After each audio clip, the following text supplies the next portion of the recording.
تراشتے ہیں منازل کے سنگ میل، ہم وہ نہیں ہیں جن کو زمانہ بنا گیا۔ ہماری تہذیب ہے، ہماری ثقافت ہے، ہمارا بیٹی کا مقام ہے، بیوی کا مقام ہے، بہن کا مقام ہے، ماں کا ایک مقام ہے، ہمارے ہاں رشتوں کی قدر ہے۔ اس قدر کو میرے اللہ نے ہمارے دل میں بٹھایا۔ قرآن نے سینکڑوں آیات اتاری ہیں ماں کے، بیٹی کے، بہن کے رشتوں کو باقی رکھنے کے لیے، میرے نبی نے کھول کھول کے بتایا ہے۔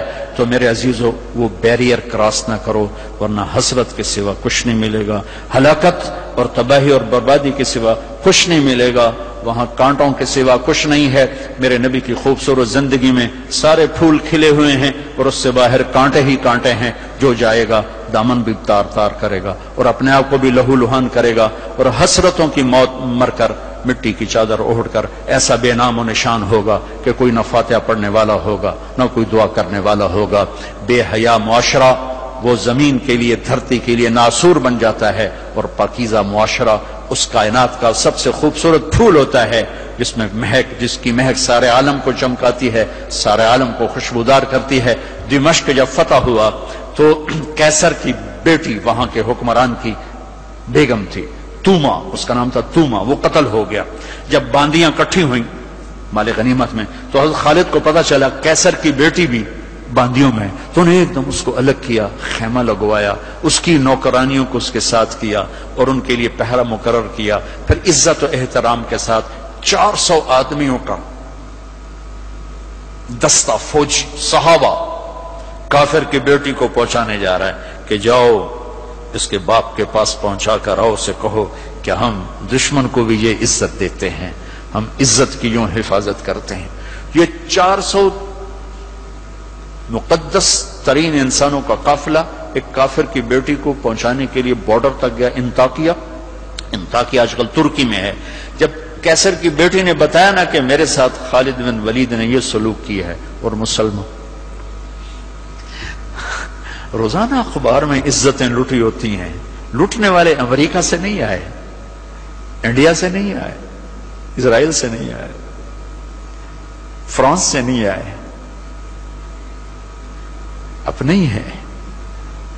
ماؤں نے جن کے چھوڑ دیا،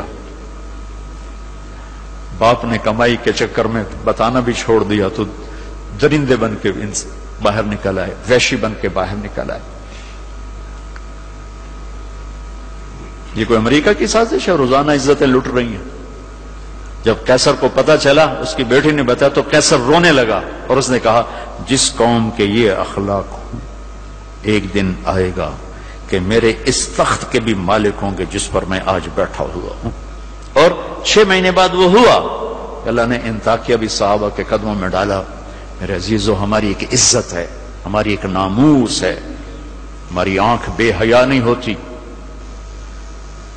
ہم اللہ کی بتائی ہوئی ترتیب کے مطابق اپنی زندگی کی راہیں طے کرتے ہیں، اس کو کراس نہیں کرتے۔ اگر عبرت کا نشان دیکھنا ہے تو جاؤ جا کے یورپ میں دیکھو، امریکہ میں دیکھو کہ وہاں کی عورت کا کیا حال ہے، وہاں کی ماں کا کیا حال ہے، وہاں کی بہن کا کیا حال ہے۔ اپنے آپ کو اس سے باہر مت لے جاؤ، علم ضرور حاصل کرو، تعظیم مت لو۔ مغرب میں تو سورج ڈوب کر اعلان کرتا ہے کہ مغرب ڈوبنے کی جگہ ہے، ابھرنے کی جگہ نہیں ہے۔ ابھرنے کے لیے اللہ نے مشرق کو بنایا ہے۔ تو اپنی تہذیب کی، اپنی عزت کی، اپنی ناموس کی حفاظت کرو، اپنے استادوں کی قدر کرو، جس سے پڑھو اس کے سامنے ساری زندگی سر جھکا کے چلو، چاہے وہ اچھا ہے برا ہے۔ اگر تمہارا استاد ہے ساری زندگی اس کے آگے سر نہ اٹھانا، اللہ تمہارے علم میں برکت دے گا، تمہارے علم میں برکت دے گا۔ اگر استاد کو بے عزت کرو گے تمہارے لیے علم کے دروازے بند ہوں گے، خیر و برکت کے دروازے بند ہو جاؤں گے۔ یہ بھی باپ کے درجے میں ہے، تمہارا استاد بھی ایک باپ ہے جس کی پشت سے نکلے ہو، ایک ماں ہے جس نے تمہیں گود میں پالا ہے، ایک ماں جو تمہاری ساس بھی تمہاری ماں ہے، خالہ بھی تمہاری ماں ہے، پھوپھی بھی تمہاری ماں ہے، استاد تمہارا باپ